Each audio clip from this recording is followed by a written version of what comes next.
أسعد الله مساءكم جميعا بكل خير. أخوكم أحمد إسماعيل بقدم محتوى رياضي مسميه كورة في الشارع، لأن أساس الكورة في مصر هي كانت نشأتها في الشارع. ده إن إحنا بنقرب إن الناس تقدر تشوف المواهب اللي موجودة في الشارع.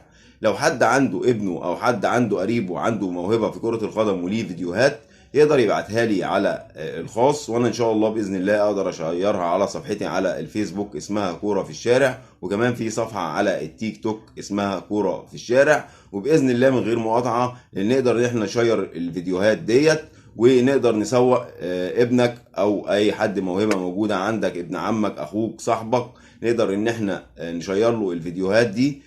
في ناس بتتفرج اكيد على الفيديوهات على التيك توك او على الفيسبوك، ممكن يكون من حظك ومن نصيبك احد مكتشفين المواهب الجديدة في مصر يتفرج على الفيديوهات، وتكون في يوم من الايام نجم كبير في الكرة المصرية.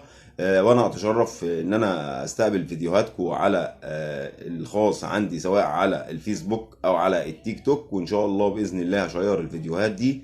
وده حبا في المواهب، وان شاء الله باذن الله نكون داعمين ان احنا ندي القاء الضوء على المواهب اللي ما عندهاش تسويق كويس، ونقدر ان احنا ربنا يسهل من خلال الفيديوهات نسوقها بطريق غير مباشر. ويا ريت تشيروا الفيديو دوت لاي حد من اقاربكم ويتواصل معايا، وهيكون الشرف ليا. اخوكم احمد اسماعيل، برنامج كوره في الشارع.